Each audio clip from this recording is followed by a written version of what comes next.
Okay, we're going to be continuing the first chapter of Ethics of the Fathers, the second Mishnah, the second paragraph. In the first Mishnah, we discussed the transmission of the Torah, the way it was given over to Moses from Sinai, down to Joshua, to the elders, to the prophets, to the men of the Great Assembly. The men of the Great Assembly was a body of great Jewish leaders, among them prophets, sages, and these were the people who got together during the transitional period from the Babylonian exile's end and the beginning of the Second Commonwealth. That means when we talk about Jewish history in Israel, the Jews were in Israel for hundreds of years, close to 800 years, when the first temple existed. The first temple existed for 410 years, but before that they had the temporary temple that was in the city of Shiloh and a few other places, and that was also about 400 years.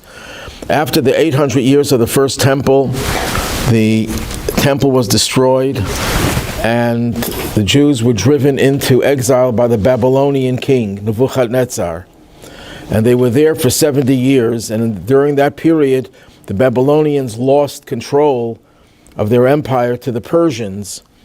And the Persians were a lot more friendly to the Jews, at least at that time they were. And Cyrus allowed the Jews to return to Israel and rebuild the temple. A very small number of Jews left exile. Most of the Jews remained behind. Jews got so accustomed to living in the diaspora that they didn't feel compulsion to go to Israel, to start all over again. So there was just a handful compared to the number of Jews that were in the world, tens of thousands, but that's it. And the men of the Great Assembly were the ones who helped to establish Jewish statehood, you could say, in the land of Israel, which was under Persian domination. Jews were not independent politically, but they had enough independence that they could take care of their spiritual lives. And the men of the Great Assembly were the ones who realized that the Jews, going through 70 years of exile, had lost a lot of their oomph, a lot of their spirituality, a lot of their Jewish identity. There was a lot of intermarriage was rampant. Ignorance. Jews didn't know what Rosh Hashanah was. Only 70 years. Imagine we're in exile for the last 2,000 years.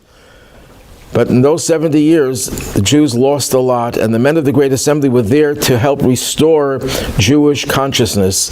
And the most important thing that they did, certainly one of the most important things, was to compose universal prayers for all the Jewish people to know how to pray on a daily basis.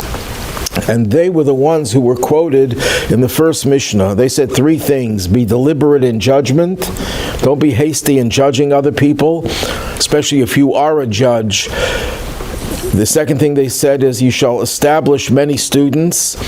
Don't follow the philosophy that says you have to pick only the best and the brightest. It's not. Judaism was not like an Ivy League school.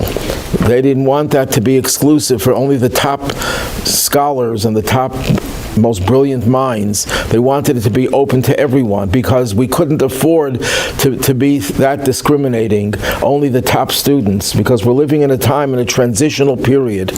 And the third thing they said is don't lower the standards of Judaism, create fences around the law. In other words, add on additional safeguards, additional laws that will protect the Torah's laws and keep them from falling apart. That was the first Mishnah. Now we get to Shimon HaTzadik, Shimon the righteous. Who was he? So the Mishnah tells us who he was. He was one of the last of the men of the Great Assembly. He was the one who outlived all the others. So he could say he was the last person who was was a part of that body, and he had his own emphasis. He used to say, that means this is not just something that he taught one day and it was recorded, so we know that he is the author of this statement. This is something he would repeat over and over again. And some commentaries explain that the men of the Great Assembly were trying to safeguard Judaism. And sometimes when you try to safeguard something, you forget what you're safeguarding. You can do a lot of remedial work because there's something that's missing, but you never really say what's missing. So he says, I'm going to tell you what the foundations of Judaism are. Once you know the foundations, then you could start talking about being deliberate in judgment, establish many students, create fences around the law, but you're creating fences around what? What is the essence of Judaism?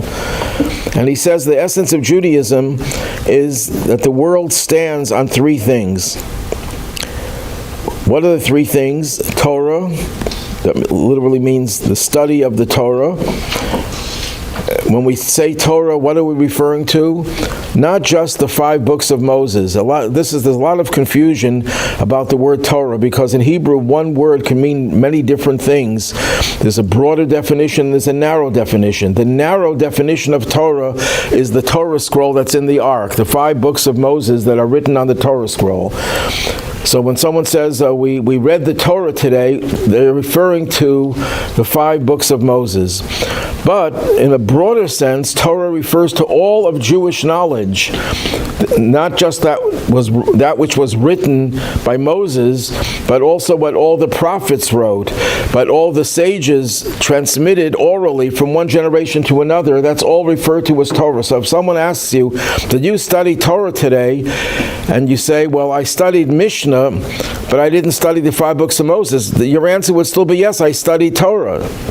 Because all of this was transmitted to Moses by God at Mount Sinai in one form or another, and later on revealed and fleshed out in future generations. So when what we're doing right now is called learning Torah. But when you're talking about the reading of the Torah in the synagogue, that's a different story. That's the 5 books of Moses. So the world stands on Torah, on the study of Torah in the broad sense of the word. It also stands on avoda, which is translated here as temple service. The literal translation of avoda is service. They added the word temple service. It doesn't say that, but it refers to that as the primary interpretation of what service is. It's referring to the service in the temple, in the holy temple in Jerusalem.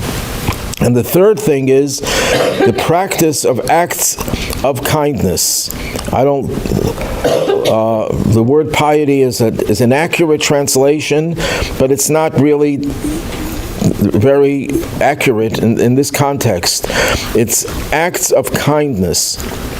What are acts of kindness? Charity, loaning people money, visiting the sick, burying the dead, and all the things that you do to help other people. So these are the 3 things that the world stands on. And Rabbi Shimon HaTzadik is telling us, let's focus on these 3 things. Once we focus on these 3 things, we could expand and refer to the other important messages that the whole ethics of the fathers revolves around. Just a little bit about Shimon HaTzadik. Very few people in Jewish history are referred to as HaTzaddik, the righteous one, even though they were righteous, and people will describe them as righteous, but they're not referred to as such in the Torah or in Talmudic literature. But he is so described. What was so special about him? What was special about him was that, number one, he was the Jewish leader at that time. He was the Kohen Gadol, he was the high priest, and he combined those 2 different functions. In the first temple, the high priest had no political power. They were just religious functionaries, the way rabbis are today. But in the second temple, in the early period of the second temple and later period as well, sometimes it was considered controversial, but in his case it wasn't. He was the leader of the Jewish people. There was no king in the Second Temple era, at least not until the Hashmonaim, the Hasmoneans. That was much later. He was the Kohen Gadol, the high priest, and he was also the leader. Everyone followed his dictates. Now, what was so special about him, besides the fact that he was the leader, is that he was known for his exceptional spiritual energy. In the temple, during the first temple era, there were many miracles that occurred on a regular basis. In the second temple era, those miracles only lasted until Shimon HaTzadik passed away. When he passed away, those miracles were sporadic. They happened every now and then. But in his lifetime, the miracles happened constantly. Well, I'll give you an example of two of those miracles. One miracle was that on Yom Kippur, when they did the service of the scapegoat, they would throw this goat down the cliff as an atonement. They would tie a red ribbon to its horns, which symbolizes the sins of the people. Red is the symbol of sins. And after they threw the goat down, it would turn white. And that happened every single year as long as Shimon HaTzadik was alive. After he passed away, it stopped, it ceased, except every now and then it would happen again. And that was a sign that the people were not deserving of that miracle. In his time, they were deserving. Another miracle that happened, the menorah in the temple was lit every day. Every day you had to light the menorah. Now, the menorah was lit before sunset, and it would last all night. The next morning, they would come to the temple, and they would have to clean out the cups of oil and put in new wicks. But they discovered that one of the 7 branches, it was called the western one, and there's a big debate what the western one means, because there's a debate which was the direction of the menorah in the temple. Was it south to north or east to west? At any rate, one of those 7 branches never extinguished. They would have to extinguish it in order to rekindle it. It was like the Hanukkah miracle that the oil never extinguished. That happened for 40 years during Shimon HaTzadik's period of leadership. When he passed away, that no longer lasted. And one other miracle, one of the things in the temple was the special loaves of bread. It was not really bread, it was matzah, but thick matzah that would be distributed every Shabbos to all the priests. And there were a lot of priests, a lot of Kohanim. Everyone just got a little piece. But when Shimon HaTzadik was alive, the little piece was enough to satisfy their hunger. When he passed away, the little piece didn't do any good in terms of satisfying anyone's hunger. These are the types of miracles, and there were a few more that are listed in the Talmud. There's a very powerful and fascinating story. Alexander the Great was conquering the whole world, and he came to Israel with the intention of conquering Israel, which he did. And that turned Israel from a Persian state to a Greek vassal state. Now, the Jewish people had one of the most bitter enemies were the Samaritans.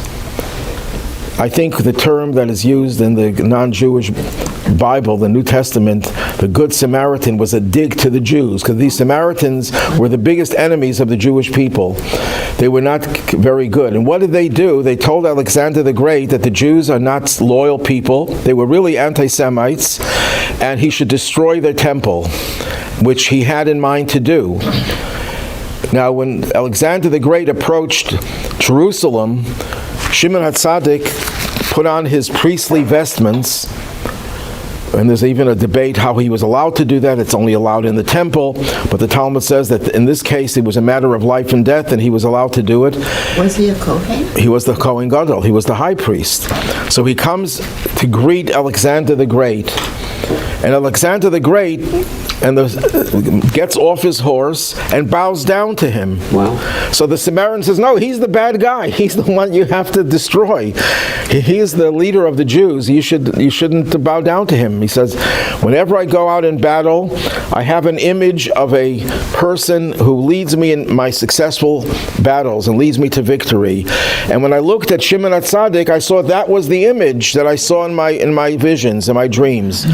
And because of that, the Jewish people were very, had a lot of deference for Alexander the Great, and they named their boys that year Alexander. That's why, if you ever listen to people called up to the Torah by their Jewish names, many of them are called Alexander. That's the Jewish name. Alexander became a Jewish name. What? A lot of Russians named Alexander. Alexander, sometimes it's Alexander Sender. That's a little bit of a nickname, but because the Jews were very grateful to Alexander for not destroying the temple and giving the Jewish people limited autonomy. So this is the Shimon HaTzadik. Now, he used to say the world stands upon three things. What does this mean? So this is the way most commentaries understand this. When God created the world, He created the world with a purpose. And the purpose is for the Torah to be received by the world through the Jewish people embracing the Torah, and thereby giving the world a purpose. If we wouldn't have the Torah, there'd be no purpose in creation. And that's why the Talmud describes the way the world existed from the time of its creation until Mount Sinai, that the world was trembling. Why was the world trembling? Because it was unstable, it was insecure, because no one knew, will the Jewish people accept the Torah? If they do, then the world will have a reason to exist. If they don't, the world would revert to nothingness. There would be no purpose in having a world. If you build a structure and you have an objective and you can't fulfill that objective, what happens? The building would be demolished.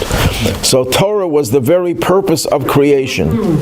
So the world stands on the Torah. The second thing is the service in the temple. The service in the temple refers to the sacrifices, and the Talmud says, if not for these sacrifices, the world couldn't exist. The heavens and earth would not endure. Where do we find a reference to this in the Torah, in the 5 books of Moses? After the flood is over, Noah brings sacrifices, and God says to him, I'm no longer going to destroy the world. In other words, the sacrifices cemented God's presence in this world, that the world will never be destroyed. So all those who are concerned that the sun is going to burn out, you know the story, this astronomer was saying the sun is going to burn out in another 30 billion years. And someone in the audience says, did you say billion or million? He says, I said billion. Oh, now I'm relieved. No, the sun is not going to burn out. We don't have to worry about that. A lot of other things can happen, but the world will still be around in one form or another. And we're talking about the earth. We're not going to move to Mars. What's his name? Elon Musk notwithstanding. We're not going to Mars so fast. But anyhow, we're not going to settle there. Well, it's up to him. At any rate, the sacrifices generated this energy that keeps the world in existence. Now, the logic behind this, in the Torah, the sacrifices are referred to as God's bread. What does that mean? God doesn't eat. He doesn't need bread. But what does bread do? Food. Bread is another way of saying food. What does food accomplish? We are a body and a soul. We have both. A body without a soul is a corpse. A soul without a body is a spirit, but it has no connection to the physical world. God wanted we should have a physical world, and in that physical world, a spiritual energy. If you take away that spiritual energy, then the physical world has no purpose. It's a corpse. Just like food, what does food accomplish? It brings the soul into the body. It keeps the soul in the body. If a person doesn't eat for a long time, what happens? The soul leaves the body. You're not doing anything to hurt the body directly by injuring it, but you can't live without food. Well, in the same way, in a certain similar sense, God is like the soul of the world, and the sacrifices were like the element of food that brings God's soul into this world, keeps the world in existence. And the third thing, the acts of kindness. There's a midrash that says that when God wanted to create the world, He consulted with different attributes. And he asked truth, the attribute of truth. Should I create the world? And truth says, absolutely not. This is a world full of liars. All you have to do is listen to politicians, and they can't tell the truth. The world, he wasn't only talking about politicians, but they're just a good example. Then he consulted with kindness. should I create the world? And kindness says yes. The world is filled with kindness. In other words, even though truth is elusive, eventually we'll come to the point where we have truth in the Messianic age, but kindness is not elusive. As bad as we think the world is, and it's going to that place in a basket, the world is filled with kindness. There's so much good in this world. And unfortunately, we always focus on the negative, especially in the period of elections. Everyone is talking about how bad the other one is. And no one talks about how much good there is in the world. And that kindness, the good in the world, is what keeps the world in existence. And one way of understanding that is, did God have to create the universe? Absolutely not. He had no need to create a universe. So according to the Kabbalists, one of the reasons God created the universe is he wanted to do an act of kindness. So he created something out of himself in order to bestow his kindness and his love on the outside, on the world. So the whole idea of our existence is an act of kindness. God does not have to keep us in existence. And because it's an act of kindness, we have to emulate God and we have to be kind. When you look in the Torah, the Talmud points this out, in the Midrash as well, that the Torah is filled with examples of God's kindness. God clothes Adam and Eve. God buries Moses. That's the Torah begins with kindness, with the clothing of Adam and Eve, and ends with kindness, where God buries Moses. So, and throughout the Torah, you see kindness is a recurrent theme, a theme that runs through, a thread that runs through the entire Torah. So these are the three things, and without kindness, the world has no purpose. So these are the three things upon which the world stands. The Rabbi asked the question, this question is asked by many commentators. In the end of the chapter that we're doing now, there's a Mishnah that says the world exists because of three things: justice, peace, and truth. So which is it? Is it Torah, service, and acts of kindness, or is it justice, peace, and truth? So the commentaries, other commentaries say, well, there's a difference. The world's objective, the purpose of creation, was for Torah, service, and kindness. That was the goal. If you don't have a world with Torah, with service, and with kindness, the world has no reason to exist. It has why would God want to create a world that is aimless, that has no purpose? But the other Mishnah talks about things that keep the world in existence, is that if you don't have those three things, the world will fall apart. The world can't exist without truth, without justice, and without peace. If you're missing all those three, the world is going to self-destruct. But the Rebbe gave another deeper answer. The words the Mishnah uses here are the world stands on three things. It doesn't say the world exists on three things. In the other Mishnah, it says the world exists on three things. What's the difference? So the Rebbe explained, based on the Zohar, in the 6 days of creation, every day God manifested another one of his attributes. On day one was kindness, love, and that's the metaphor for that is light. On day 2, God separated, that's judgment. Day 3 was a third trait. I'm not going to go through all 6 traits, but every day God created the world and channeled another one of his attributes. Every one of us is a complex being. We're not angels. Angels are monolithic. An angel has one mission, has one personality, like an animal. Angels are called chayos, animals, because they are spiritual animals. They are programmed beings. Each angel, like Michael, is the angel of love. Gabriel is the angel of fear, that are infiltrating the world, that are involved in the creation of the world. So the world is teetering. The world is going in one direction, then you move in another direction, like many people who are not stable. Why? Because they're being pulled in different directions. Sometimes they feel like doing some good for others, and then they get upset, and then they become destructive. So the question is, how do you get balance? And the answer is Torah. Torah is what brought balance to the world, that you know when to be in a mode of kindness and love. You know when to... It's like someone goes to a wedding and they're dressed like they're going to a funeral. You know the story where someone was ordered flowers for a wedding, and instead, with a note, congratulations on your wedding, and instead they sent the flowers with, we want to express our condolences on your loss. So the person called up to complain, and he says, imagine what the other guy feels. The one who should have been sent the condolence card was sent congratulations on your new adventure, on your new... You know, we are very...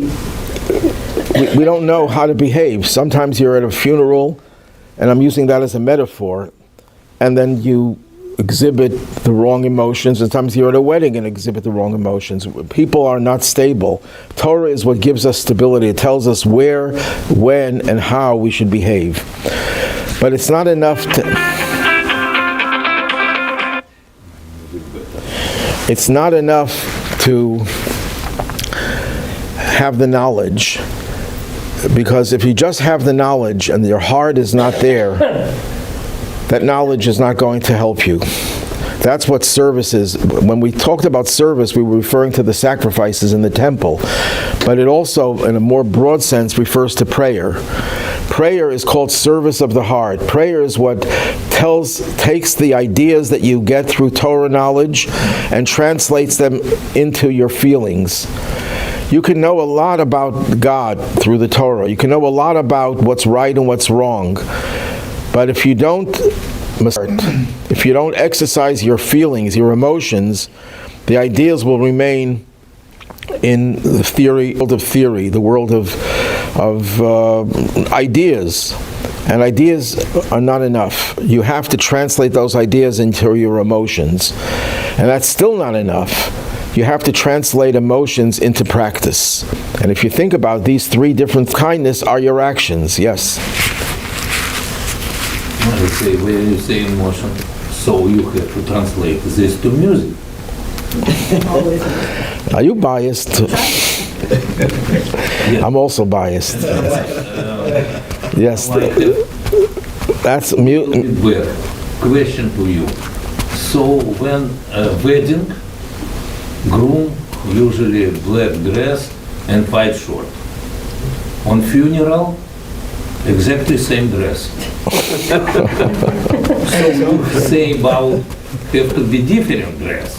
It's not just the dress; it's your attitude. You don't come to a funeral to sing and dance and rejoice, and you don't go to a wedding to grieve and mourn. There's King Solomon put there's a time to rejoice and there's a time to mourn. And in order to keep that balance, and that's just a model for everything else in life, we have to have the guidance of the Torah. You need the service to translate that into emotions, and you need the acts of kindness to translate that into action. The acts of kindness is not just about kindness, it's about all of the actions of Judaism. So dress can be same, but music different. Definitely. What do you talk about? You talk about dress, but different emotion, different music. Yeah. Yeah. Okay. And some people will be dressed differently as well. Although oddly, the music that most Goyim use for going to get married was at one time a funeral procession. When I play professional for wedding. Okay, I'm going to give you another example. When God forbid, a person suffers a loss, there's a law called Kriya. We're supposed to rip the garment. Wear that garment to a wedding. You don't come up to the wedding and rip your garment saying that I'm going to be grieving because this is a terrible event. But that's just a metaphor. We shouldn't get carried away with a metaphor. Excuse me. And exactly about this. No, in Russia when was funeral, people cried, everybody very sad face, and this. In America. And when I came to America and came to some, and people talk about person who passed away, And they joke. try to talk about his joke, how he makes smile in this life, and it's not so many. Okay, you're asking a very good question, but it's not for this class. The proper. No, but you talk about. In the Soviet Union, they had many more reasons to cry. But you're raising a good question, and and maybe I'll devote a class to it some other time about why in America funerals have become almost like, sometimes it's almost like a comedian. The speakers try to get people to laugh. And I'm not, even though it's not really what a funeral is all about, I can justify it, I could defend it somewhat, but this is not the time to go into that. Now, when we talk about these three traits, Torah, service, and acts of kindness, they correspond to the three patriarchs. Abraham was known for his kindness. Yitzchak, Isaac, was known for his service. What service do we find about? He was a sacrifice. He was literally a sacrifice. Number two, Isaac, what was his means of earning a living? What did he do for a living? And don't tell me he taught violin. Max will give that as an answer. No. What did he do? He dug wells. He dug wells? Yeah, that was his form of employment. He had other things also. He had cattle. He owned a lot of things, but he dug wells. Abraham also dug wells, but Isaac's main preoccupation was digging wells. Digging wells in Hasidic literature is a metaphor.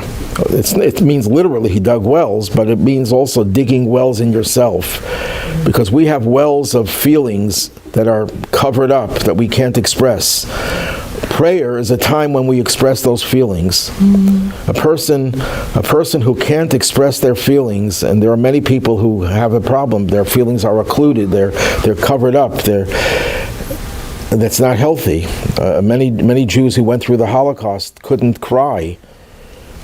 You'd say, well, because they were so stoic, that's why they didn't cry. No, it's not because they were stoic. It's because their emotions were so damaged they couldn't express them. And when they started to cry, that was a sign that they were healing. So digging a well is another way of saying digging up the wells of feelings that a person has within them that you can only reveal properly, the proper emotions through prayer. Prayer has that power, if you know how to pray the proper way. So Isaac is associated with service, evoking emotions. Jacob is described as a man who sat in the tents. He was someone who was constantly studying, and in the oral tradition we're told that he studied Torah constantly. Even though the Torah had not yet been given, the Talmud tells us the Torah was known to Abraham, Isaac, and Jacob. The Torah was always there, it wasn't revealed, but they had that knowledge prophetically, and they studied Torah, and Jacob was the primary student of Torah. So these three things we find with the patriarchs. Another thing about these three things, Judaism is about three kinds of relationships. There's a relationship that we have with God, a relationship with our fellow human beings, a relationship with the outside world, number two. Number three, a relationship with, what do you think the third one is? Is God, the rest of the world, and what's the third one? With ourselves. You can be very good at praying to God, you can be very good in doing acts of kindness to others, but you're in conflict with yourself. There's no harmony in your life. there's an inner turmoil that many people suffer from. So how do we deal with all these three? So the general idea is that Torah gives us guidance. Torah brings us peace between our souls and our body, between our personality traits. It gives us stability because it's able to harmonize all of our different traits and gives us balance. Most problems in this world, most emotional problems, are based on imbalance. We all have the right emotions somewhere inside of our personalities. We don't know how to express them, and we don't know when and how and where to express them. There's inner turmoil and conflict, and Torah guides us and helps us with our relationship with ourselves. Prayer is obviously something that cements our relationship with God. It's how we relate to Him. And we're living in a generation where even rabbis are afraid to talk about God. It's not politically correct to talk about God. It makes you sound like you're some type of religious fanatic. But if you don't talk about God, then there's no point in all of Judaism. And all of life is about our relationship with God, as well as our relationship with our fellow, which is what Torah is, the relationship with ourselves. Avoda, service, is a relationship with God, and acts of kindness deals with our relationship with the rest of the world, our fellow human being and the rest of the world. So we have these three different types of relationships. One final thought. The Talmud tells us something that in our prayers, we start off with the God of Abraham, the God of Isaac, the God of Jacob. But we conclude that paragraph with only mention of Abraham. We say the shield of Abraham. What happened to Isaac and Jacob? Where did they go? We start off with them, God of Abraham, the God of Isaac, the God of Jacob, and we conclude with only the God of Abraham. So God promised Abraham that we will seal only with you. So what does that mean? So this is the way some commentaries explain it. Judaism is based on all three. But there are times in Jewish history when Jews are very weak in the study of Torah, or there are places where people are weak in the study of Torah. There are places and times when Jews were weak in their relationship with God and their prayer. But there'll never be a time when Jews are weak in their acts of kindness. And we will conclude exile. We will get out of exile, even if the others are weak, and they shouldn't be weak, but they are sometimes. One thing that we know that we have, and we cannot underestimate its power, is that we are a people of kindness. Especially now that the world is calling us all those names, genocide and every bad name you could think of, we're being accused of. It's because we are the best people in the world. And if you say, well, that's chauvinistic, yes, it's chauvinistic because it's true. I don't know if someone is a multi-billionaire and he says I'm a multi-billionaire, you don't say, well, it's a chauvinistic. No, he is a multi-billionaire. You can't take it away. We are multi-billionaires when it comes to kindness. The Jewish people are the most benevolent people in the history of the world. And even Jews who are alienated from Torah, from service, they have this trait, and that's what's going to keep us and get us out of exile. This week I was watching on YouTube a program that I think it was done by Christian Broadcasting Service, talking about how Israel goes to rescue all over the world people who've had an earthquake, people who've had a tsunami, people who are in drought and don't have water. They dig wells and they show them how to get water, and they're saving people all over the world. And what do the Israelis get for it? Shum davar, nothing. Right.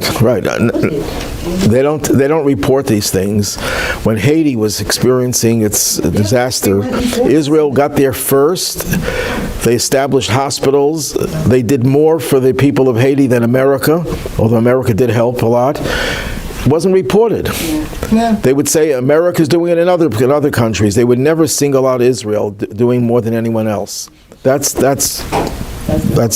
reality. My boss was an MD who went to Africa to save lives in Africa, and he's not religious at all, in fact, anti-religious. But if I was sick, he's the first one on the phone saying, "Do you need anything? Can I come and bring you anything? Just to visit, would you like me to come?" He's a mensch, and that's... Yeah, well, we have every right to, even what's happening in Gaza. I don't know if you saw this, but I saw this report. It was not in the mainstream media. The Arabs in Gaza are thanking Israel for getting rid of Hamas. My husband sent me a tape where they're dancing. Right. Dancing and thanking and singing. Right. The general media does not report this. They're only reporting the lies that there's a famine there and that people aren't getting any food. Yeah, which is... Yeah, everything is exaggerated and distorted. We know that. But the Jewish people excel in kindness, even when they're lacking in the other traits and the other attributes, which is painful that they're lacking that when we try to correct that. But one thing that we don't have to correct is the Jews have always excelled in acts of kindness.